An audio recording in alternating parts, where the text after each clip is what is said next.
Food has been the one thing that has always brought family, friends, always together. It was with food, it was with wine, it was looking in each other's eyes and expressing the love that they have for one another.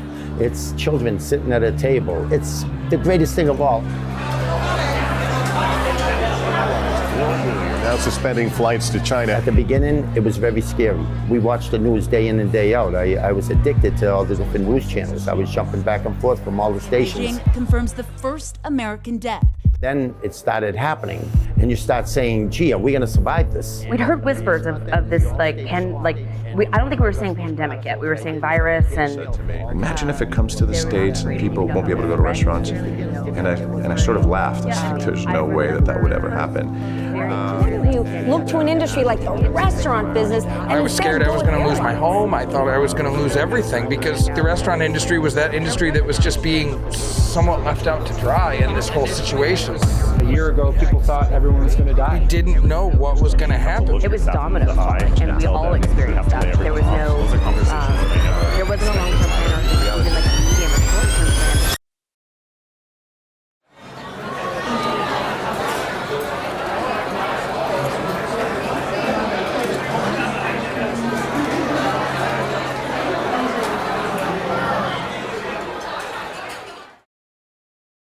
Yeah, so I feel like I've had a front seat at a disaster movie called The Rise and Fall of Restaurants in the past year, to be honest with you. I'll never forget the day of March 15th. It started at about 8:30 in the morning. I got a call from Mayor Walsh and Chief John Barrows. They needed to speak about the events the night before over in South Boston. Bob Lutz from the Mass Restaurant Association. And the decisions that they were starting to formulate, that they were going to shut down parts of the industry throughout Boston. Declaring a public health emergency will enable us in the city to deploy all our resources and personnel necessary to meet the needs at any moment. We were so quiet and dead anyway. There were so few reservations. We had cut so much staff. The mayor, Marty Walsh, had announced a 50% reduction in capacity. So I'm having my, minuscule, small skeleton crew of a staff lugging tables downstairs, taking bar stools from the bar. At the same time, I had started having ongoing conversations with Lieutenant Governor Polito that continued throughout the afternoon, post that news conference, and ultimately ended up with ordering that any restaurant, bar, or establishment that offers food or drink shall not permit on-premises consumption. And the restaurant industry was the first industry in Massachusetts to be shut down a full week ahead of anybody else. For that, does that mean that you can't actually sit inside a restaurant? Correct. Including the city of Boston, no matter what Correct. you did, and tried to just lower the capacity Yep. because you can still sit Correct. inside. The announcement was a 3-week shutdown. I very intuitively knew that was not true. Like, how do you cure a respiratory virus in a couple of weeks or a couple of months and we don't even know how it spreads yet? So I had a feeling we were in for something not great for a long time. I have a son at home with asthma, and one of the first things they said about the pandemic was people with upper respiratory issues were really at risk. So my wife and I sat down and made the decision that in order for the restaurant to stay open, I'd have to move out.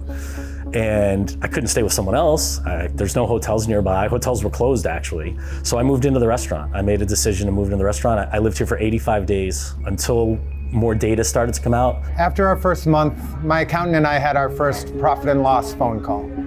And he flat out told me to shut it down, to close the restaurant and hibernate. And I said, oh, what do you mean? I don't come from a big family. I don't come from money. Everything, every dime was poured into this place, every dime. And when the pandemic hit and I started to research grants and loans, it was quickly obvious that what was established with PPP was not established for the thousands upon thousands of companies that had to open during the pandemic, during 2020. But never in a million years would have I expected that phone call telling me to close my restaurant after 1 month of opening. I own restaurants, I make food, I pour drinks, I treat people well for a living. And I did not put myself in a job that in any way purports to have me understand how to deal with a virus or a pandemic or how to navigate any of this. We were so unprepared. The idea of shutting down, I couldn't take care of my team, right? Like it, to not be able to like throw my arms around my team and just hug my team. The idea that that's like, was dangerous or.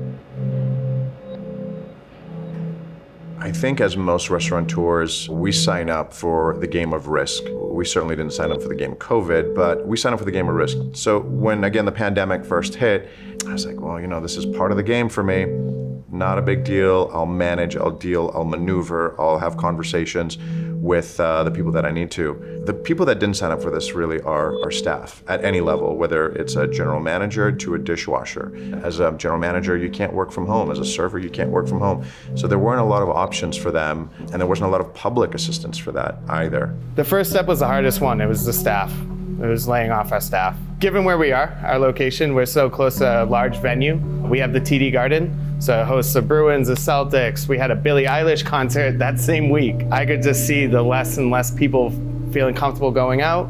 And then we started at cancellations in terms of reservations, and then the concert themselves were canceling. We completely had to downsize. We went from a 250 plus seat restaurant to a restaurant without a dining room. So much about why you go to a restaurant is to like relax and to let go of whatever was happening out there, your bad day or your whatever, celebrating inside and spending time with people that you love, and you know, really having the four walls at our restaurants like melt everything else away. And that wasn't happening, right? Like there was indoor dining, but it was such a risk, and we were bringing all of that stress inside. Everyone was a little disoriented during that time. Everyone has a high sense of vision looking back, right? We all say, oh, we all know this happened, but in the moment we were all just trying to find our ground, and that led to actually going into feeding hospital workers, and that became our main business for nearly 2 months. The hospitals really became a lifeline and helped us really bring back our employees. We actually haven't let go of any employees. Not everyone can collect unemployment at this restaurant, and we wanted to make sure that we're helping the most vulnerable that can't help themselves. It hurt, and I said, how are we gonna get by this? And the only way you get by something like this is by everybody sticking together. And under this guidance that we're offering, this order we're putting forward, if you are in fact in the takeout business, you can stay in the takeout business. If you're not in the takeout business, you can get into the takeout business. We had to figure out how to bring the great experience of a great indoor restaurant outside. It showed us a restaurant could be changed overnight.